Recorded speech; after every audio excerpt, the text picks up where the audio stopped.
তুই রাজাচ্ছি ওই বিড়ি খাচ্ছিস? ভয় নেই করে অবশ্য আমি ফুসফুসে নেই না, জিজ্ঞেস কর। এরকম করে রাখিস তাহলে দেখতে পাবি।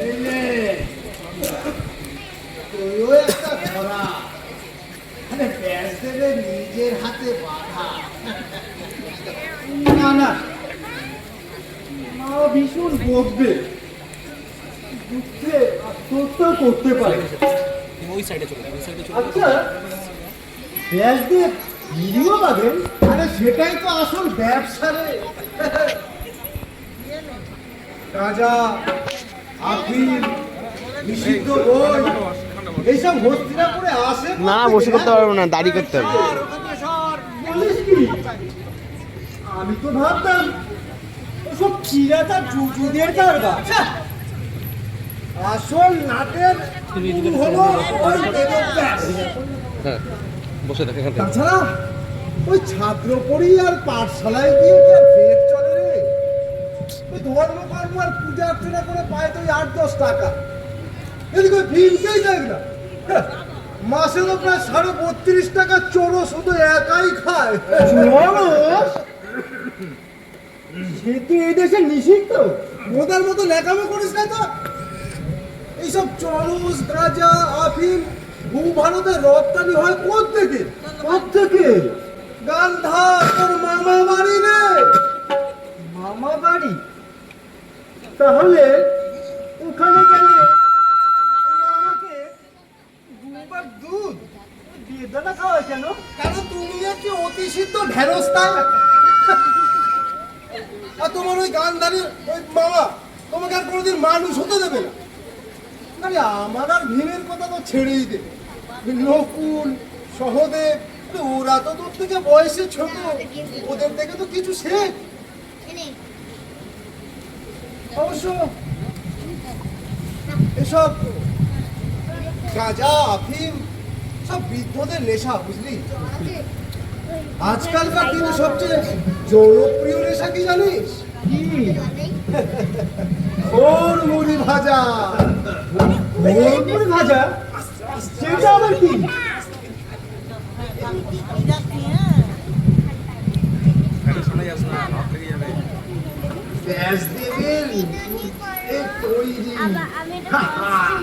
সে কি অদ্ভুত নেশা! একবার খেলে না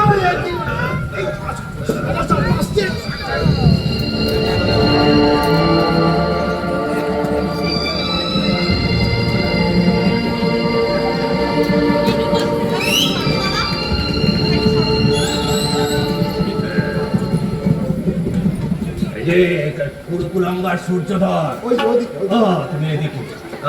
তুমি নিশ্চয়ই ওই ধর্মের বিভীষিকা যুধিষ্ঠির, আর এটা কমরের পর্ণশ্রন্থী। সবাই আছো দেখছি। বলি আমার মাইনেটা এনেছো? হ্যাঁ গুরুদেব, এনেছি।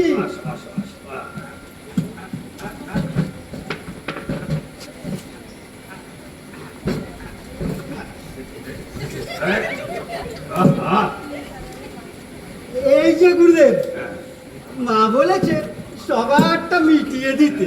সাধু সাধু, এই সাধে কি বলি, তোমার মায়ের জবাব নেই। গুরুদেব, আমার পাওনাটা। তোমার আবার কিসের পাওনা বাবা? এই তো সেদিন দুন্দুবিপুরের মেলায় আপনি ফুচকা খেলেন, তেলে ভাজা খেলেন, ফেরার পথে দুটো পাঠা কিনলেন, সব মিলে 53 টাকা ধার হলো না? আর তা ধরুন আজকে ওই সুদে আসলে হয়েছে ওই 62 টাকা দোয়ানা। আপনি 62 দিন। এত চড়া সুদ, এ কি সর্বনাশের ছেলে রে বাবা। বাবা, আমি দরিদ্র শিক্ষক বাবা, এত কোথায় পাবো? বেশ, তবে আপনি আসলের 53 দিন। তবে হ্যাঁ, সুদের আসল বদলে আপনার ওই শতভাগ আর ওই ধরুন 1/3 আমার। 1/3?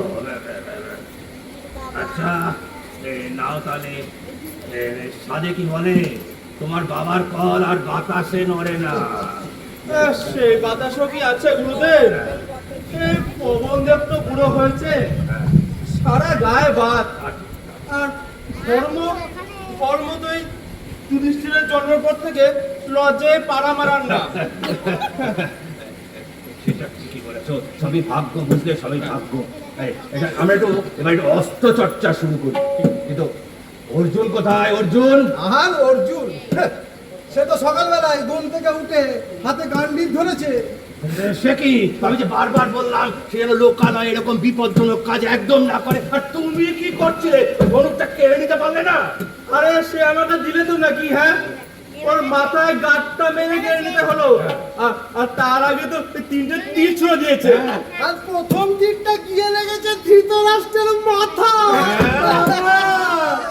সেই থেকেই তো জেঠু চোখে সর্ষের ফুল দেখছে আর ভাবছে দৃষ্টি বুঝি ফিরে এলো। আর দ্বিতীয় তীরটা লেগে বিদুরের একটা গরু সেটা পঞ্চত্ব পেয়েছে। হত্যা! হায় হায় হায়, সর্বনাশ! ওদিকে মাতা কুন্তি তিনজন কর্মজী ব্রাহ্মণকে বসিয়ে খাওয়াচ্ছিলেন। তৃতীয় তীরটা পাশ থেকে এসে তিনজনের পেট ভরে দিয়ে ব্রহ্মহত্যা বাদরা খেটি। এই ছেলেকে তো ত্যায্য না করে থাকা যায় না, বীর। আরে ভয় নেই, ভয় নেই। এই কাক পক্ষী টের পর আগে না আমি আর ভীষ্ম মিলে সবকটা লাশ খাওয়া করে দিয়েছি। বাবা, ভালো করেছো, ভালো। কিন্তু কিন্তু কোথায়? এই কোথায় সেই অপগন্ধ ধানকি? কোথায়? ওই যে ওই ধানটার পিছনে মার গেছে। আজকে না আমি একটা গরু মেরেছি। চুপ কর, নির্বোধ কোথাকার। এটা কি তোমার চাচ্ছে নাম তো ভাবি তুই? শোনো, গরু নয়, শিগাল বাদ করেছো তুমি। গায়ের রং সাদা, শিং আছে, বাঘ আছে, বুদ্ধি দরজ, আচ্ছা শিয়ালেরও হয় নাকি? হয়, এই প্রাণায়াম করলে সবই সম্ভব। শোনো, তোমার জন্য একটা সুখবর আছে। স্বয়ং বলরাম তোমাকে শিষ্য করতে চেয়েছে। ওই তোমার দু হাত সমান চলে কিনা তাই আজকে থেকে তুমি ধনুক ছাড়বে, গদা ধরবে। কিন্তু ব্যাসদেব যে বলেছে বড় হয়ে আমি বিরাট ধনুক ধরাবো, অনেক কীর্তি হবে আমার। মারবো তোমার কীর্তিকালে দুটি লক্ষণ। এই সূর্যদয়, জানো বাবা, ওর ধনুকটা কে এনে দেখি।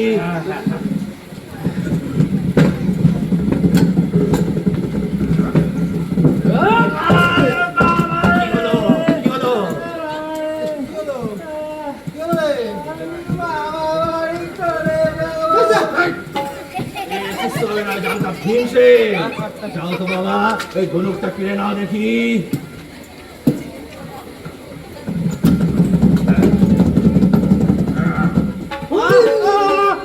কামড়ে দিয়েছে পালা শুয়োরের বাচ্চারা। আমার জলাতঙ্ক হবে যে। গুরুদেব, আমি চললাম। হবে না, না, তুমি পারবে না। আমি দিচ্ছি, ছেলেকে আমি নিয়ে দিচ্ছি।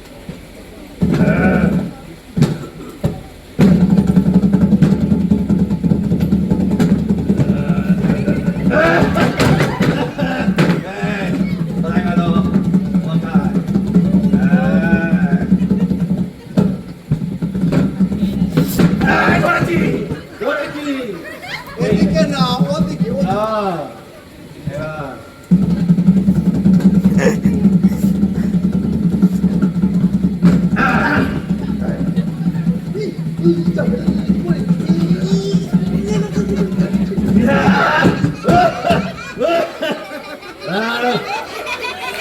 হাত করে কি দেখছিস?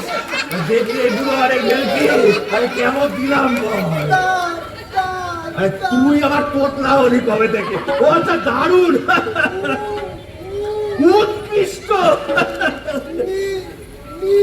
এইটা তো বুঝলাম না বাবা, ধর্ম করে খোলসা করে বল। আরে ও আপনার দাড়ি উপরে নিয়েছে। ভালো করেছে। হ্যাঁ নিয়েছি। ও আমার ধনুক নিয়ে যাবে না? দাড়ি, আমার দাড়ি, আমার দাড়ি,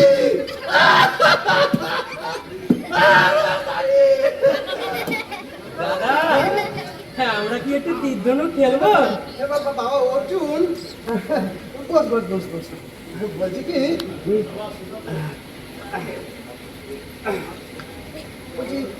হাত পাকানোর জন্য বুঝলি কোনো ঋষিবাদ করেছিস?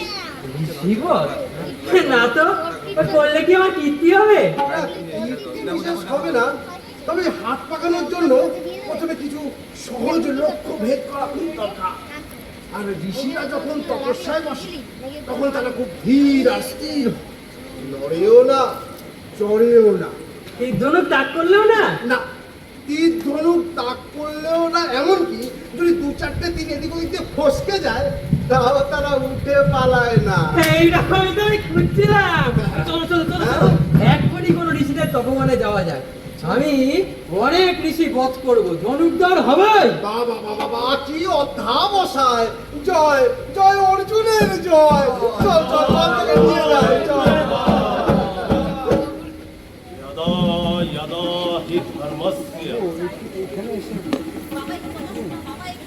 ग्लानिर्भवति भारत। আরে আরে, এই কি সৌভাগ্য আমার! স্বয়ং কৃষ্ণ আজ উপস্থিত। এই, বসো বসো বাবা, বসো। তা কি খাবে বলো বাবা? কচ্ছপ? ও না না, ওই কচ্ছপ আর বড়া হতো তুমি খাও না। না হ্যাঁ বাবা, ওই কচি বাটা না মুরগি। জয় তো ব্যাসদে, এই হস্তিনাপুরে এসেছিলাম পাণ্ডবদের সাথে দেখা করতে। একটা প্রশ্নের মীমাংসা করা খুবই প্রয়োজন। গতবার যুধিষ্ঠির জিজ্ঞাসা করেছিল, উত্তর দিতে পারেনি। না বাবা, কি প্রশ্ন তোমার? এই মুরগি আগে না ডিম?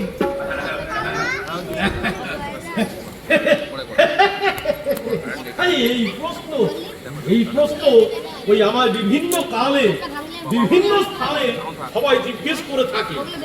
এই যেমন ধরো যে দ্বাদশ আদিত্য, অষ্ট বসু, অশ্বিনী কুমার দয়, সমুদয় দেবতাগণ, এমনকি তোমাদের ওই মনু, এই তুমি যে স্থানে বসে আছো এইখানে বসে আমাকে এই প্রশ্ন করে গেছেন। উত্তরও পেয়েছে। বিলক্ষণ। ওটা আমার পাসওয়ার্ড। তবে বাবা, ওই সবাই কিন্তু এক উত্তর পাননি। যে যেমন মাল করে খেলেছে, ওই আসল উত্তরটা চাও না নকলটা। ব্যাসদে, মাসে মাসে আমার টাকা এরকম পকেটে ঢোকে, ওটা আসল না নকল? হ্যাঁ, বেশ বেশ বাবা, না না না, কথা তথাস্তু। তবে ওই আসল উত্তরটাই বলি। আর আমার হয়েছে কি আমার খালি জল। বাবা, খাওয়ালে সময় সময় হলো অনন্ত, আর এই অনন্ত কাল ধরে মুরগির পরে ডিম আর ডিমের পরে মুরগি, এই হয়ে চলেছে। আর শুধু তাই নয়, এই গোটা বিশ্ব ব্রহ্মাণ্ড একটি কুকুরের ডিমের মধ্যে আবদ্ধ। আর এই বিশ্বের বাইরে রয়েছে আর এক মহাবিশ্ব, সেইখানে বসে এক মহামুরগি তাতে মহানন্দে পা দিয়ে যাচ্ছে। সর্বনাশ, ডিমটা ফুটে গেলে? প্রলয় মহাপ্রলয়, তবে তার ঢের দেরি। ওই তোমার আর আমার কোনো বিপদের আশঙ্কা নেই। আর শুধু কি তাই, সেই মহাবিশ্বের মহামুরগি আরো যে কত ডিম পেড়েছে তার কোনো ইয়ত্তা আছে? আর সেই মহাবিশ্ব আর এক মহাতি মহাডিম্বের মধ্যে বদ্ধ হয়ে আছে, যাতে তা দিচ্ছে আর এক মহাতি মহামুরগি। ব্যাস ব্যাস ব্যাস প্রভু, বুঝে গেছি। এবং সেই মুরগির উপর রয়েছে আরেকটি মহাতি মহাতি মহাতি মুরগি, তাই তো? জল হয়ে গেছে তো। তবে বাপু, এই মুরগি আর ডিমের পরম্পরা শেষ কোথায় জানো হে? কোথায়? ওই যাহাই বৃহৎ তাহাই ক্ষুদ্র। সবচেয়ে বড় যে মহামুরগি, সে আসলে রয়েছে সবচেয়ে ছোট মুরগির সর্বকনিষ্ঠ ডিমের মধ্যে। মানে কুয়োর দড়ির মতন, এক মুড়োর সাথে আরেক মুড়ো বাঁধা। বোঝো তাহলে, এই সবাই সবার উদরে। আর আমি আমার এই গুপ্ত বিদ্যা লিখে রেখেছি আমার কুকুটো উপনিষদে। হ্যাঁ বাবা, কেমন লাগছে শুনতে? অতি চমৎকার, অলকারক আর ক্ষুধাবর্ধক হবে এই উপনিষদটি। এই বলতে বলতে এই ব্যাসদে বলতে বলতে এরকম বেজায় খিদে আগে কোনোদিন পাইনি। এই মুরগি হোক তবে। আরে ওই মুরগির মাংসের পুর দেওয়া ডিমের ঝোল হচ্ছে রাতে। হ্যাঁ, তবে বাপু, তুমি কি আবার কি তোমার বায়না করা পুরাণের তাগাদা দিতে এসেছো? না না, সেসব নিয়ে আমার কোনো চিন্তা নেই, কিন্তু তাতে আবার মুরগি টুরগির হচ্ছে না তো। পাগল, টাকা যেমন ঢেলেছো ওই মালও তেমন পাবে বাবা। এইরকম পুরাণ আমি কেউ কোথাও দেখেনি। এই পুরাণ প্রকাশের পর এই ভূভারতে তোমার চেয়ে বড় দেবতা আর কেউ থাকবে না। আমার ছেলে ঘরে ঘরে পুজো হবে তোমার। এই 1000 বছর পরেও মেয়েরা সারাদিন উপোস করবে তোমার ঘরে। তারপরে বিকেলে ঘন্টা ঘন্টা লুচি খাবে। হ্যাঁ, বাবা শোনো, এরা তো ঘন্টা ঘন্টা লুচি খাবে, আর জোয়ান লোকেরা উদ্বাহু হয়ে নেচে নেচে আনন্দাস্ত্র বর্ষণ করবে।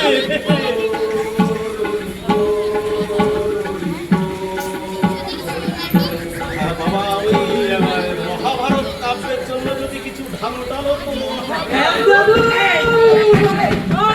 দাদু কত ঋষি বধ করেছি দেখো। আরে কৃষ্ণ তুমি এখানে কবে আলি? এই মাত্র এলাম। বাবা তুই ঋষিবাদ কেন? তীর দিয়ে ঋষি মেরে মেরে হাত পাকাচ্ছি, ধনুর্ধর হতে হবে না? বাহ, তোরা ঋষি মেরে হাত পাকাস, বেশ বেড়ে ব্যাপার। কিন্তু আসলে আমাদের এখানে ঋষি খুব কম, আমাদের ওই পুরোদের আর খঞ্জরদের ঘায়াল করতে হয়।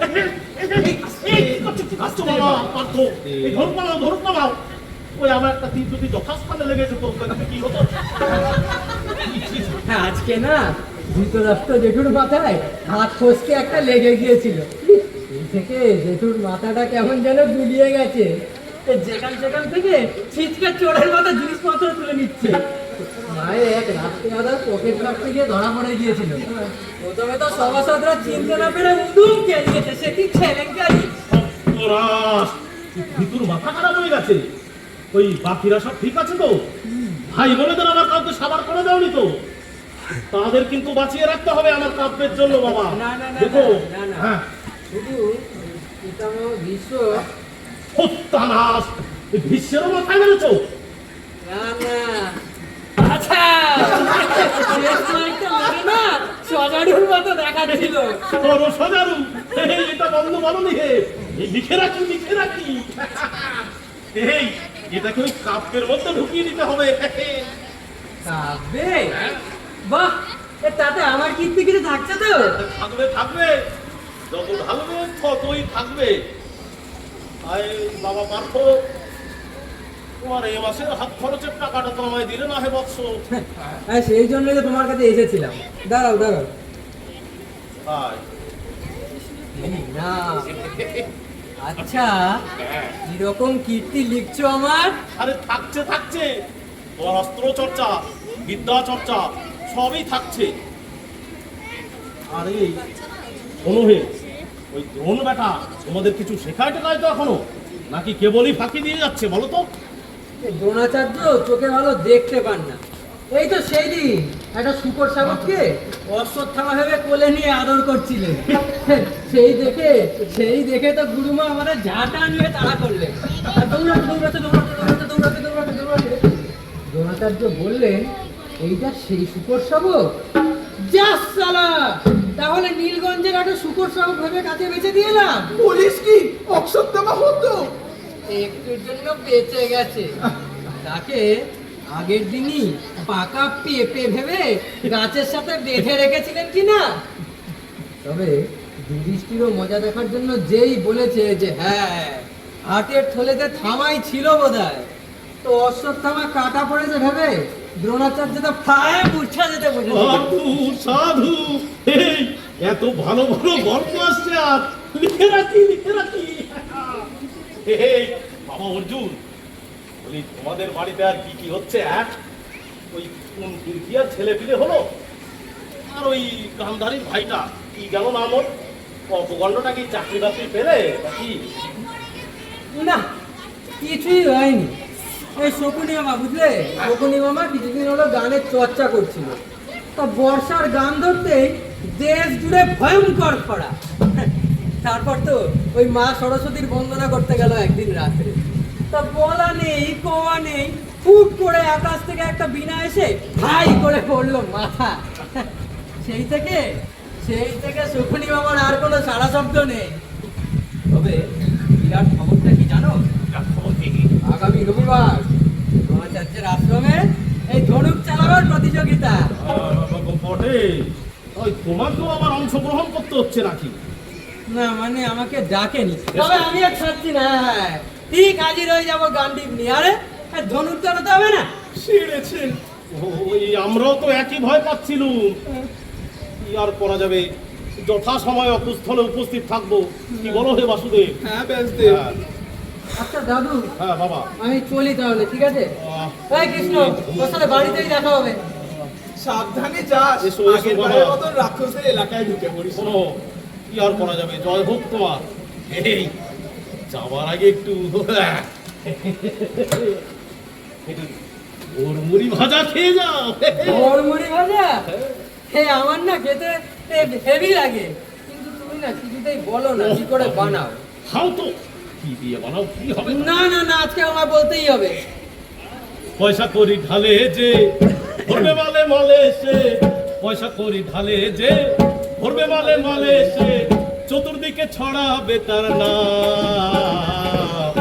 এ বেদব্যাসের বাক্যি মহাভারত সাক্ষী, বেদব্যাসের বাক্যি মহাভারত সাক্ষী।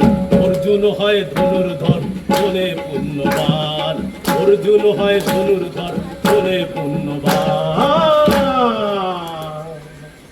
ব্যাসদেব, হ্যাঁ বাবা। মহাভারতটা আবার কি? অর্জুনের নতুন বায়না ধরেছে। আরে সেটাই তো বলতে যাচ্ছিলাম তোমায়। ওই যা নাই ভারতে তারা নাই ভারতে, এক মহাপরাক্রমশালী কাব্য। তারপরও যা পাচ্ছি গোল গাজা সবই চাপাচ্ছি। আর যেমন যেমন করে চরিত্রগুলো বর্ণনা করেছে সেইভাবে এগিয়ে যাচ্ছে। এই যেমন ধরো সুতপুত্র কর্ণ, আর তো বিশেষ টাকা করি না, তবে সেবাটা মাগনা দুটো ঘোড়া খাটায় আশ্রমের জন্য, বা তাকেও রাজা করে দিতে হবে। দেব, কি আর করা যাবে। আর এই পাণ্ডবেরা তারাও সকলেই অল্প বিস্তর দেয়। ওই অর্জুন ছোকরা আর যে যাচ্ছে বলতে হবে, ওই কীর্তিবান হবার জন্য সে লাখ টাকা পর্যন্ত খরচা করতে রাজি। ওই তাকে তো বাবা একটু দেখতেই হবে। আর আমি তোমাকে কি আমি ফেলতে পারি পিতু?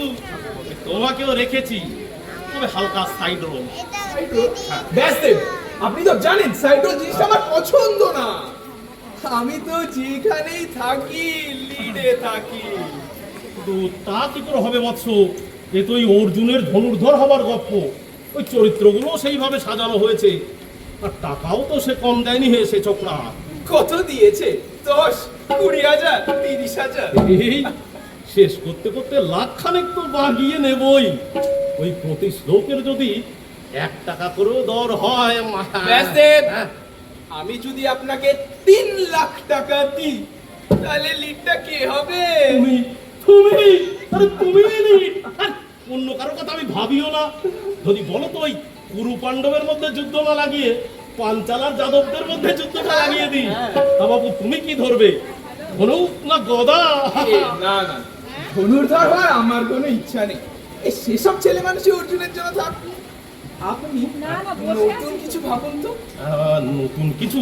হ্যাঁ, আনকরা নতুন এমন একটা অস্ত্র দিন যেটা আগে কেউ কোনোদিন কখনো দেখেনি। এমন একটা চরিত্র যেটা সবচেয়ে বীর, সবচেয়ে জ্ঞানী, কিন্তু সবচেয়ে আলাদা। সবচেয়ে বীর, সবচেয়ে জ্ঞানী, সবচেয়ে আলাদা, সে তো ভগবান। তবে ঠিক আছে, তবে এখানে ওই ওই ভাগবত পুরাণের গপ্পটাই চলতে থাকুক বাবা। তা বাপু তুমি আবার ওই সবার সামনে অর্জুনকে বলতে পারবে তো, যদা যদা হি ধর্মস্য গ্লানির্ভবতি ভারত। না না না না না, এইসব বলতে পারবো না আমি। কি অধ্যায় গদ্যায় গলো ধর্মস্য, এসব বলতে গেলে তো দুপুরি দাঁত ভেঙে যাবে। আচ্ছা লিখবেন তো আপনি, বলতে যাবো আমি কেন? তা তো ঠিক। টাকা আমার, খাটনি আমার, সব বুঝছি ব্যাসদেব, সব বুঝছি। এই বাবা, আরে কোনো চিন্তা নেই তোমার, কোনো চিন্তা নেই, সব ঠিক হয়ে যাবে। কিন্তু বাবা বংশী, একটা কথা বলো তো হে, এখানে তো ওই কৌরব আর পাণ্ডবদের যুদ্ধ আছে, আর তাতে জেতাবো কাদের? তুমি ওই কৌরবদের পক্ষে না পাণ্ডবদের? প্রভু, যেই জিতুক তাতে আমার কি? যে বেশি টাকা ঢালবে তাকে জেতাবেন। আর আপনি তো বলেন পয়সা করি ঢালে যে মরবে মালে মালে সে। ওই পয়সা করি ঢালে যে ধরবে মালে মালে সে, পয়সা করি ঢালে যে পড়বে মালে মালে এসে চতুর্দিকে ছড়াবে তার নাম। বেদব্যাসের বাকি বেদব্যাসের বাক্যি এমনি কি আর বাক্যি? 1 লাখেতে ধনুর্ধর, 3 লাখেতে ভগবান।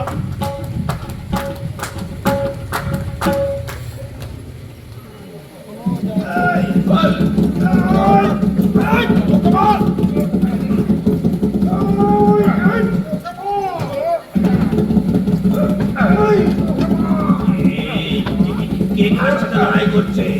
আমি আর ভীম ওদের সাথে লড়ছি। ওরা কারা? আমি আর ভীম। এদিকেও ভীম, ওদিকেও ভীম, যাক কেন? আমি দুজনের হয়ে দুজনকে খেলাচ্ছি গুরুদেব। কেন? দুর্যোধন বলেছে হ্যাঁ। ও রাজা হলে আমায় সেনাপতি করবে। বাহ। আর যুধিষ্ঠির কথা দিয়েছে ও রাজা হলে কলিঙ্গ আমার। দুটোই গ্রহণের প্রস্তাব, তাই দুটোই গ্রহণ করেছি। বেশ করেছো।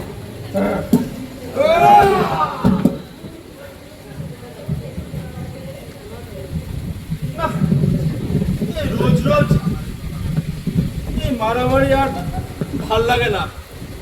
আচ্ছা গুরুদেব, হ্যাঁ, আমরা এই অস্ত্র চর্চা ফর্চা ছেড়ে কিছুদিন অন্য কিছু করতে পারি না? অন্য কিছু যেমন? এই যেমন ধরুন দলিত কলা টলা, হ্যাঁ, এই গান টান, হ্যাঁ।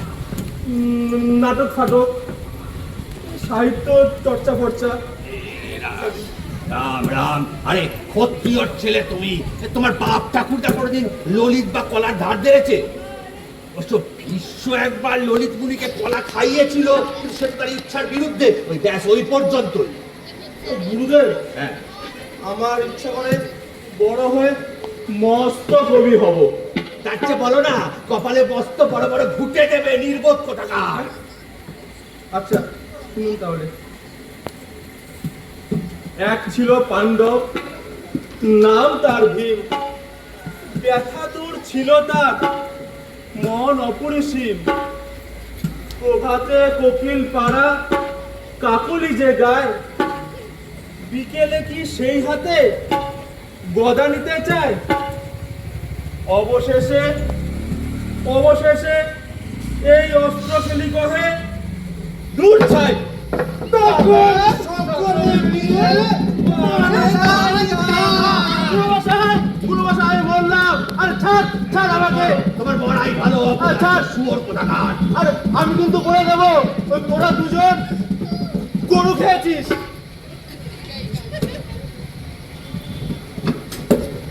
কে কি খেয়েছে? এই আপনার এই ধর্মপুত্রকে জিজ্ঞাসা করুন না। এই যুধিষ্ঠির, এদিকে আসো। কে গরু খেয়েছে? আগে ওগুলো গরু ছিল না, হ্যাঁ, তাহলে ওগুলো ছিল পতিত গো ব্যাঘ্র। অতীত গোব্যাঘ্র। সেটা আবার কি খোলসা করে বলো বাবা। এই ধরুন, গরুকে যদি গরুর মাংস আর ধেলো মদ খাইয়ে বড় করা হয়, তাহলে সে ধর্ম তো আর গরু থাকে না। হ্যাঁ, তখন সে পতিত হয়ে গো বাঘে পরিণত হয়। সে কি? আরে মনু তো তাই বলে। তাই? আর পরাশর কি বলে জানেন? কি বলে? পরাশর বলে পতিত গো বাঘের সন্তানও পতিত। হ্যাঁ। অর্থাৎ কিনা তাদের খেলে কোনো গতি নেই, শুধু বল ও বীর্য উভয়ই বাড়ে। তাই তো আমাদের শকুনি মামা, সে তো আচ্ছা আমাদের জন্য ছোট ছোট গো বাঘ আনান, আর আমাদের রাজপাচক আচ্ছা রান্না করে দেন। আমরা তো সবাই খাই, শুধু ওই বিদুর খায় না। কেন কেন? আরে ও তো ঝোল দিয়ে রুটি খায়। আহা, অমন করছেন কেন? মহর্ষি ব্যাসদেব তার নতুন গ্রন্থের প্রবন্ধে কি লিখেছে জানেন? কি লিখেছে? হ্যাঁ, লিখেছে, মানুষ যদি হতে চাও হ্যাঁ। গরু শুয়োর তুই খাও, সে কি? আর যদি হতে চাও রাজা রাজা? তবে খাও খরজুর আর গোলমরি ভাজা। খরজুর তো বুঝলাম, ওরমুড়ি ভাজাটা কি বাবা? খুবই দুষ্প্রাপ্য আর রহস্যময় একটা খাদ্য, ব্যাসদেবের নিজের আবিষ্কার, রাজা হওয়ার অত্যন্ত ওষুধ। নিত্য সেবনে সত্তা এবং তমগুণের বিনাশ অনিবার্য। শুধু রাজগুণ তাল গাছের মতো তত্তর করে বেড়ে চলে।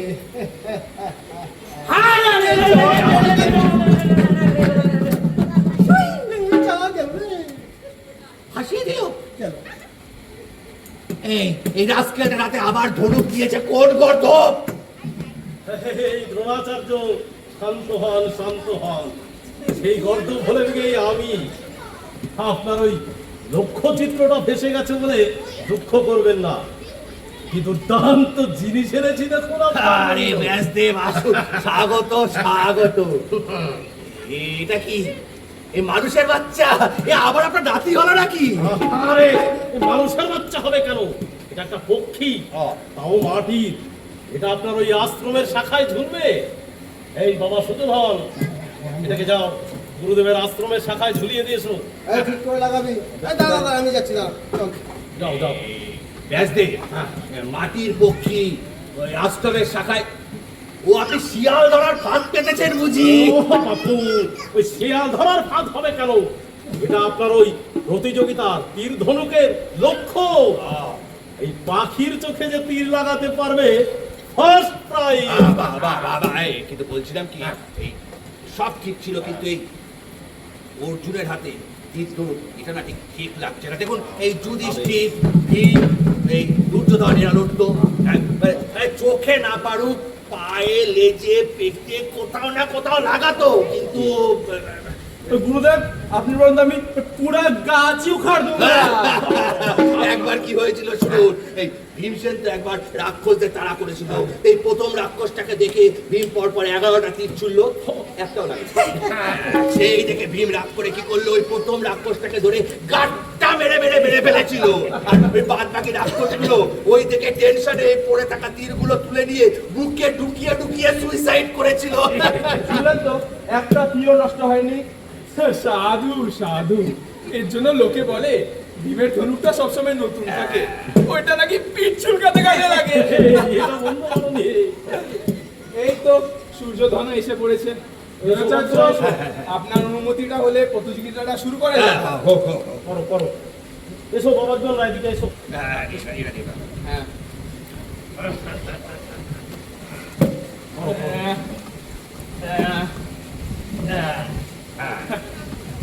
এই লাইনটা টেনে দিয়েছি, তোমরা সবাই এই সাইড দিয়ে ওই দিকে তীর ছুড়ো।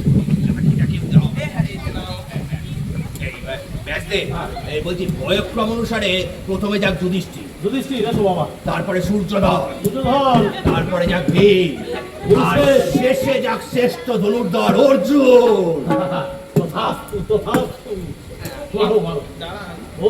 এবার পুরস্কার গুলো বলে দি। পাখির চোখে লাগাতে পারলে ফার্স্ট প্রাইজ, এক কুম্ভকৃত। ওই মাথায় লাগাতে পারলে সেকেন্ড প্রাইজ, এক দ্রোণী দধি। ওই গায়ে বা পিছনে লাগলে থার্ড প্রাইজ, এক ভার ননি। আরে দুঃখ পেও না। তীরটা উড়ে ওর গাছের ডালে গিয়েও লাগে, তাহলে সান্ত্বনা পুরস্কার আছে। তো কি, এক ঘটি লস্যি। এটা রাজা হলে কি হবে, মনটা পড়ে যাচ্ছে সেই গোয়াল ঘরে। লস্যি, গরু, গোবর এই থাকে সারাদিন। এই তুমি কিছু বললে না। হ্যাঁ বাসুদেব, বলছি কি ওইসব পুরস্কার আমাদের আর চাই না। আপনাদের আশীর্বাদ হলে আমরা ধন্য। শুরু করি।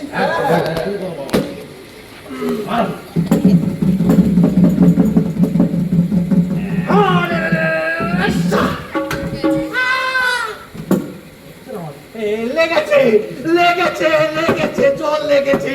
ধন্য তুমি, ধন্য। রাজা হও বাবা, তুমি রাজা হও। এই রে, এটা তো অশ্বত্থামার গলা।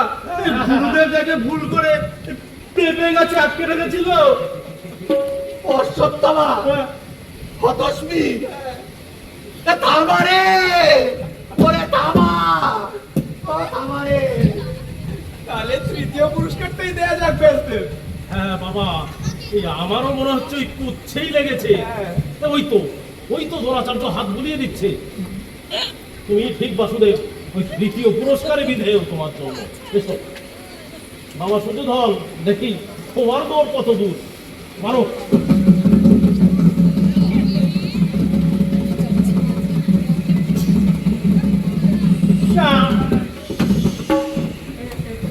ব্যাসদেব, হ্যাঁ, আমি যা দেখছি আপনিও কি তাই দেখছেন? আমি যেন দেখছি ওই গাছের চতুর্থ ডালে একটা ধেড়ে বানো। হ্যাঁ হ্যাঁ হ্যাঁ, ওই তো লাল মুখ কপিসই বটে। তীরটা কেমন মট করে ভেঙে দিল রে, কেমন অস্থির মুখভঙ্গি করছে। এই শুধু ধর, তুমি কিন্তু ভুল করে ওই বোনের দিকে একা একা যেও না। মেরে দেবে। ও কান্নাকাটি করে কেন? আসো। ভীমসেন, আসো, এবার তোমার পালা। এসো ভীমসেন।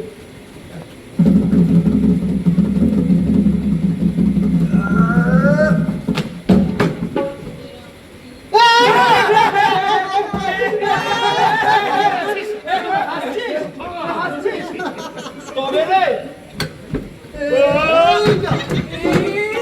যাচ্ছে যাচ্ছে যাচ্ছে, একটা গাছ, দুটো, তিনটে, এ তো পুরো বন পেড়ে বেরিয়ে চলে গেল। হ্যাঁ, দুর্ভাগ্যবশত যে গাছটায় পাখি ছিল তার ধারে কাছ দিয়েও যায়। ব্যাসদেব, এটা কি পুরস্কার দেয়া যায়? তোর মাথা নাড়া করে ঢোল ঢেলে দিতে হয়। ওরে আহাম্মক, কি করেছিস দেখ, আমার আশ্রমের অর্ধেকটা উড়িয়ে দিলি যে। এই, তোমাকে ডিসকোয়ালিফাই করা হচ্ছে। এখানে চুরি করে বসো। এবার আসতে চলেছে সবচেয়ে শ্রেষ্ঠ ধনুর্ধর, মধ্যম পাণ্ডব অর্জুন। ডান হাতে চালাবো না বাঁ হাতে? ওটা বেড়ে বলেছো সব্যসাচী, তোমার তো আবার ওই দু হাতই সমান চলে। বাবা দক্ষিণেই চালাও, প্রতিযোগিতা তো একটা মঙ্গলদায়ক ব্যাপার, ওই দক্ষিণেই চালাও। দাঁড়াও, ভালো করে চেয়ে দেখো তো কি দেখতে পাচ্ছ। ওই বনের মধ্যে একটা গাছ। না, ওইসব কোন কোন আমি দেখছি না। আমার দৃষ্টি শুধু লক্ষ্যের দিকে থাকে। দেখছো না, তাহলে কি দেখতে পাচ্ছ? ওই গাছের উপরে ধেড়ে বানর, এক্ষুনি ধরে ধরে পাখি। কোথায় পাখি? আমি শুধু দেখছি ফার্স্ট প্রাইজ। বাবা বিলক্ষণ বিলক্ষণ, এ তো ধুরন্ধর ফরন্ধরের লক্ষণ। এই বাবা, ওই গাছও দেখতে পাচ্ছ না, পাখিও দেখছো না, তাহলে কি দেখছো বাবা? আমি শুধু দেখছি একটা চোখ, পলক পড়ছে না, হাসছে বা কাঁদছেও না, তো আমার দিকে তাকিয়ে বলছে ফার্স্ট প্রাইজ। মারো মারো অর্জুন মারো।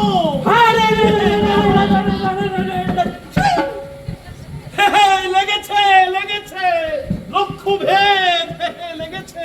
ব্যাসদেব, হ্যাঁ, আসলে কি লক্ষ্য ভেদ? বিলক্ষণ বিলক্ষণ। হ্যাঁ, আমিও দেখেছি, হ্যাঁ। ঠিক চোখেই লেগেছে।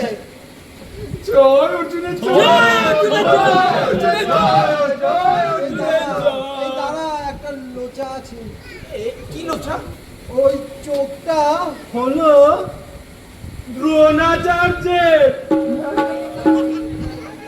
मार डाला मार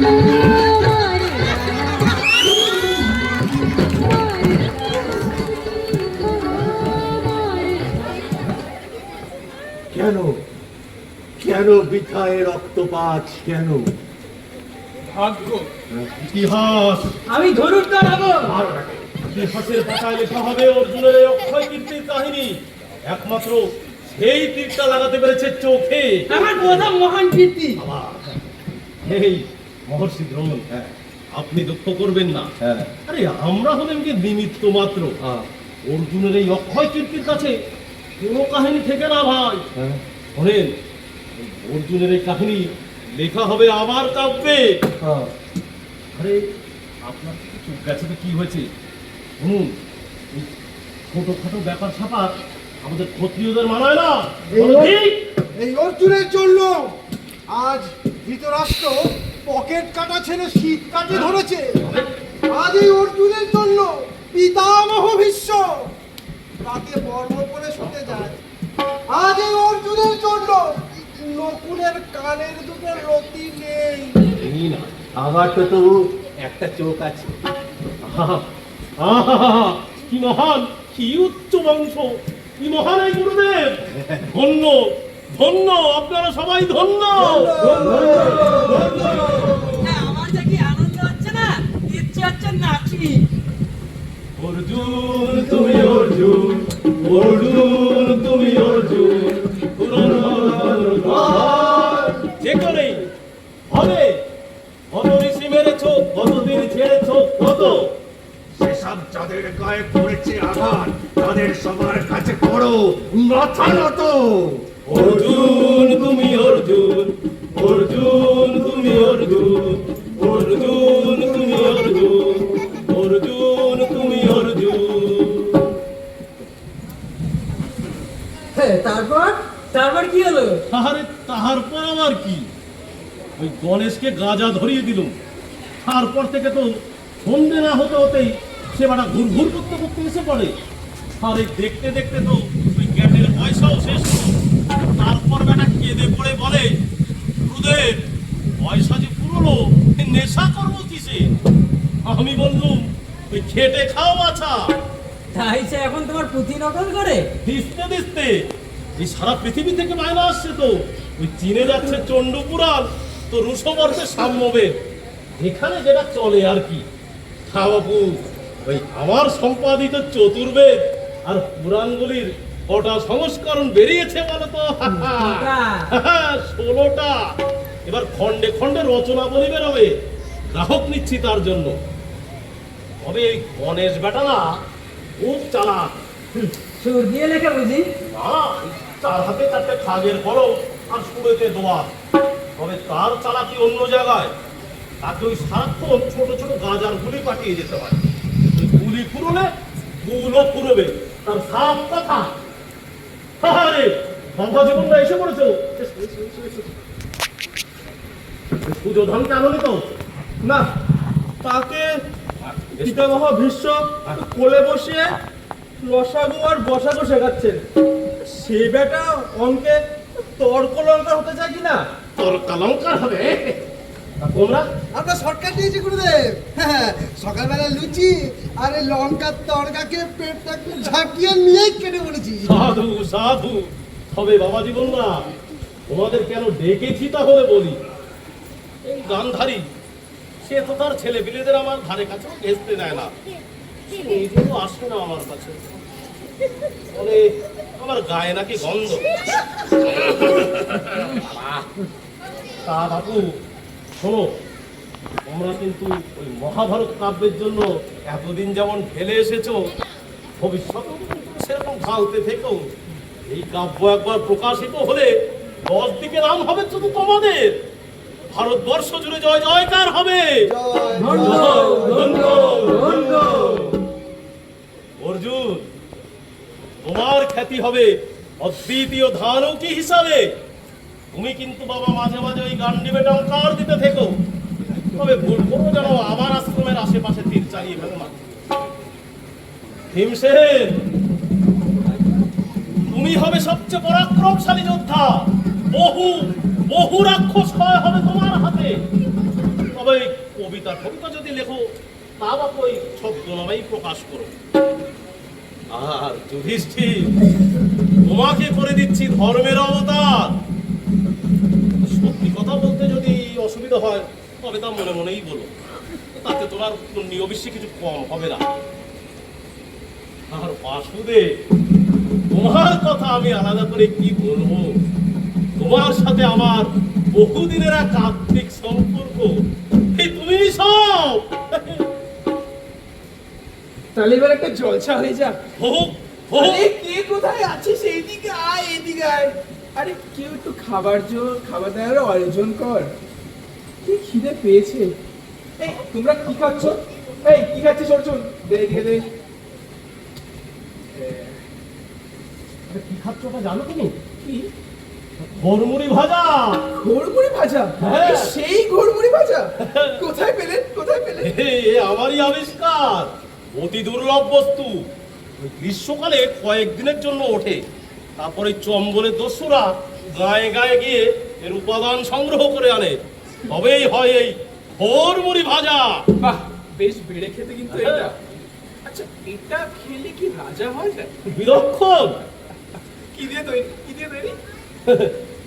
শোনো, ঘরমুড়ি অর্থাৎ হরমুড়ি মানে ঘামাচি।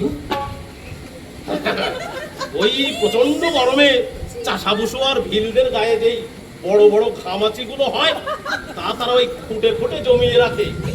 তারপর ওই আদা, লঙ্কা ফলের রস সহযোগে ভাজা করতে হয়, তবেই হয় এই অত্যাশ্চর্য আবিষ্কার ঘোরমুড়ি ভাজা।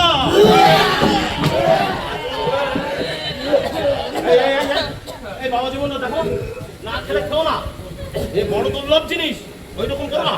তাই বলে ঘামাচি খাওয়াবে? তবে গুণের কথাটাও শোনো তোমরা। একবার এক অপ্সরা আমায় সন্ধেবেলায় সিদ্ধির সাথে মিশিয়ে এই ঘোর মুড়ি ভাজা খাইয়েছিল।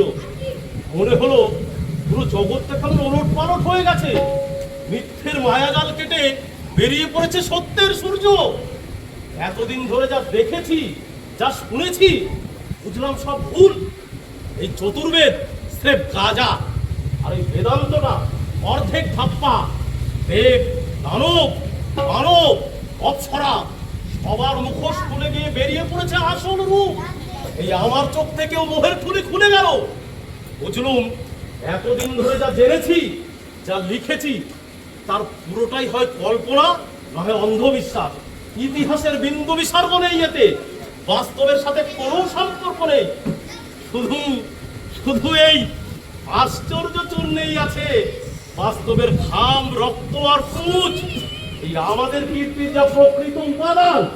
আর এই চূর্ণ খেয়ে আমি লিখে চলেছি এক অতি উচ্চাঙ্গের পুরাণ। এই যেমন ধরো এখন আমাদের চারিপাশে যা যা ঘটছে, ঠিক তাই তাই। আর এর নাম হবে ঘোরমুড়ি পুরাণ। সে পুরাণ যারা পড়বে আর এই ঘোরমুড়ি ভাজা যারা খাবে, দেব দ্বিজে তাদের কোনো ভক্তির প্রয়োজন হবে না। তাদের সকল অন্ধবিশ্বাস দূর হবে, কেউ কখনো তাদের ঠকাতে পারবে না। বরং এই তারাই সকলকে ঠকাবে, এই তারাই হবে আসল রাজা। এখন দেখা যাক এই তোমাদের মধ্যে কে কে রাজা হতে ইচ্ছুক। আমরা সবাই রাজা আমাদের এই মিথ্যে রাজত্বে, নইলে মোরা লোক ঠকাতে পারবো কি সত্যি। আমরা সবাই রাজা, আমরা সবাই রাজা আমাদের এই মিথ্যে রাজত্বে, নইলে মোরা লোক ঠকাতে পারবো কি সত্যি। আমরা সবাই রাজা, তাই খাও ঘোরমুড়ি ভাজা।